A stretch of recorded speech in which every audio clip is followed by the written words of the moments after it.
दोस्तों ये सवाल मेरे पास अक्सर आता है कि अगर मैं जीपैट क्वालिफाई नहीं होता हूँ तो क्या मुझे जॉब नहीं मिलेगी।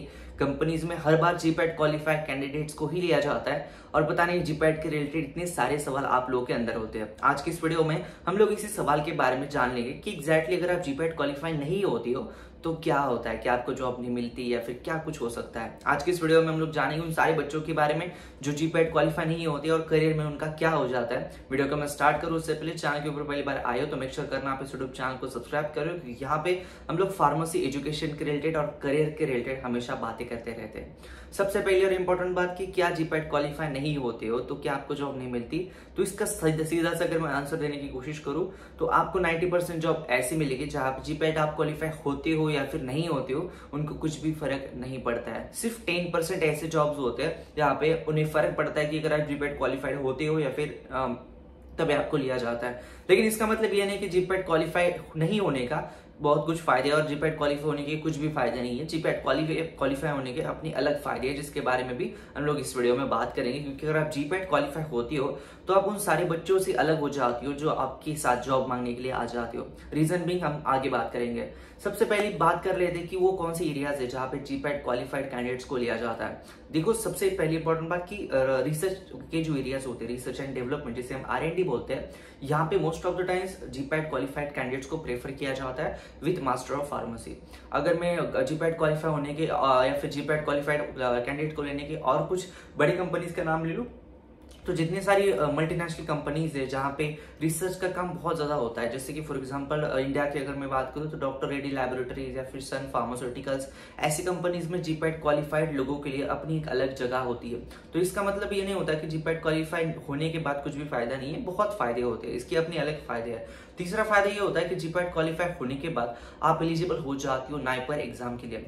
National institute of pharmaceutical education and research India की टॉप मोस्ट एजुकेशन इंस्टीट्यूट है जो फार्मेसी स्टूडेंट के लिए एक बहुत ही बड़ी इंस्टीट्यूट मानी जाती है। अगर आप यहाँ से अपना मास्टर ऑफ फार्मेसी का कोई भी कोर्स कर लेते हो तो इंडिया की कौन सी भी कंपनी में जब आप जॉब मांगने के लिए जाती हो तो अपना एक अलग इंप्रेशन होता है।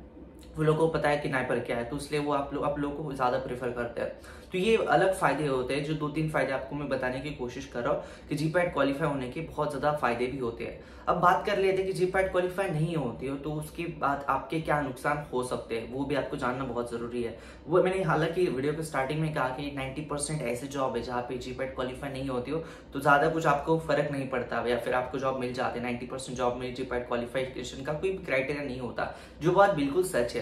लेकिन देखो अगर आप जीपैट क्वालिफाई नहीं होती हो तो सबसे पहला नुकसान आपका जो होता है वो होता है कि आप एक तो नाइपर के एग्जाम नहीं दे सकते। सेकंड नुकसान आपका ये होता है कि अगर आप जीपैट क्वालिफाई नहीं होते हो तो आप उन सारे बच्चों के साथ ही आ जाती हो जो आपके साथ 100, 200, 150 बच्चे आपके साथ जॉब मांगने के लिए जब आती है कोई भी इंटरव्यू में, तो आप उन बच्चों के जैसे ही होते हो। तो एक अलग पॉइंट या फिर एक ऑड मैन आउट या वाला कोई भी आपके पास पॉइंट नहीं होता जहां से वो इंटरव्यूअर आपके बारे में सोच सके।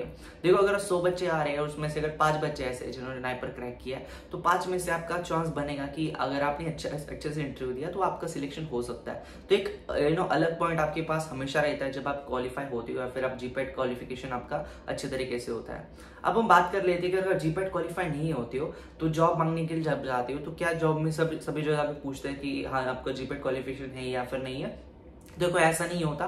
अगर उनके पास जीपैट क्वालिफाई वाले कैंडिडेट ऑटोमेटिकली आ जाते हैं तो वो हैप्पी होते हैं, खुश होते हैं। लेकिन अगर उनके पास जीपैट क्वालिफिकेशन वाला कैंडिडेट नहीं आता है, लेकिन अगर आप उसके पास उसके अलावा भी कुछ ऐसे पॉइंट्स है जो बाकी कैंडिडेट से बहुत अलग है तो वो जीपैट क्वालिफाइड नहीं होने के बावजूद भी उस कैंडिडेट को प्रेफर कर लेते हैं। जैसे कि सबसे पहला और इम्पोर्टेंट पॉइंट ये होता है कि अगर आपका इंटरव्यू बहुत अच्छे से हो रहा है। सेकंड पॉइंट की अगर आपकी पर्सनैलिटी बहुत अच्छी तगड़ी है कि जीपैट क्वालिफिकेशन होना या फिर नहीं होना आपके लिए ज्यादा मैटर नहीं करता, तो ऐसी केस में आपको प्रेफर किया जा सकता है।